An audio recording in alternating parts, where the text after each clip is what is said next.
School అయితే ఇప్పుడే sir చెప్తుంటే వింటున్నాను. ఇట్లాగా 3వ క్లాస్ నుంచి ఆ మెర్జ్ చేయడం వల్ల చాలామంది స్కూల్కి వెళ్ళట్లేదని నాకు అనిపిస్తుంది సార్ చెప్పిన మాటలను బట్టి.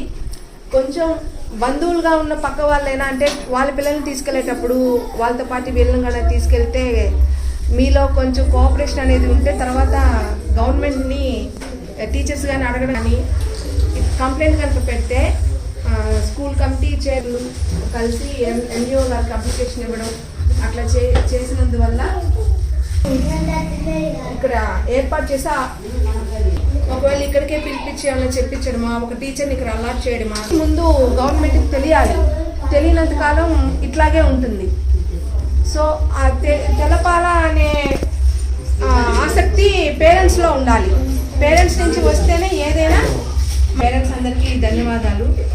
ఇదే మోటివ్ అనేది మీరు కంటిన్యూ చేస్తే పిల్లలు భవిష్యత్తుకి మీరే మంచి పేరెంట్స్గా మనమే మంచి బాట ఏర్పరచాలా. సో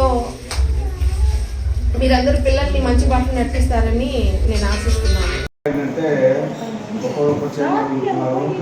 టీచర్స్ వస్తున్నారు, ఎంతో మంది వస్తున్నారు ఈ స్కూల్లోకి. ఈ రోజుగా రామకృష్ణ గ్రామంలో హెడ్ మాస్టర్ వచ్చారంటే ఈ హెడ్ మాస్టర్కే చెందింది.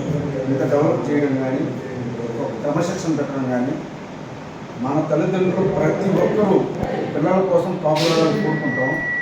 సార్ చెప్తానే ఉన్నాడు, అమ్మా మీ ప్రకారం రావడం లేదంటే సార్ వాళ్ళు ఎట్టే పోయారు సార్, మాకు సంబంధం లేదు సార్, వస్తారా సార్ అనే టైపు జనాభా చాలామంది చెప్పారు. అక్కడి నుంచి లక్ష్మీపురం నుంచి 30 మంది 20 మంది వస్తారు. వాళ్ళ బస్సుకి టైం ప్రకారం ఇస్తే ఆయన చెప్పేది ఏంటంటే ఒకటే, మీరు బాగా చదవండి, మీకు కావాల్సిన ఎంకరేజ్మెంట్ మీకు చేస్తాను ఎన్నో చెప్తున్నారు. ఈసారి 85% వచ్చింది. ఈసారి ఇంకా 10% రావాలంటే ఆయన చెప్పిన ఆర్డర్లో మనం పోగలిగితే, తల్లిదండ్రులు పాటిస్తే, పిల్లకాయలకి చెప్పగలిగినామంటే మంచి పర్సెంటేజ్ వస్తుంది. టీచర్స్ కూడా మంచి వాల్యూ ఉంటుంది. ఆ రకంగా వీళ్ళు మన తల్లిదండ్రులు చేయలేనప్పుడు పిల్లకాయలు ఏ విధంగా చేస్తారు? చేయలేరు కదా. దానికని తల్లిదండ్రులు శ్రద్ధగా చూపించుకోవాలా. మీకు తెలియని విషయం హెడ్ మాస్టర్ కానీ మరి టీచర్స్ కానీ మీరు అడగండి. ఆ తప్పు ఒప్పుకుంటే వాళ్ళు చాలా అడుగుతారు.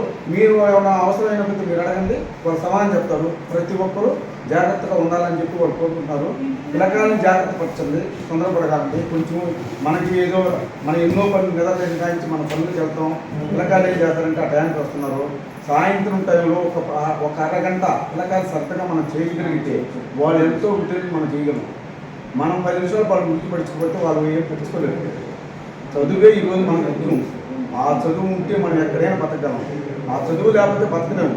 ఏంటంటే ఏ విషయంగా సంతకం పెట్టేవాళ్ళు ఈరోజు ఎంతో ఇబ్బంది పడుతున్నారు. ఇంతకుముందు రామారావు ప్రభుత్వంలో మాకు వచ్చినప్పుడు ఆ అక్షరాదీపం అని చెప్పి ఒక సపరేట్ పెట్టారు.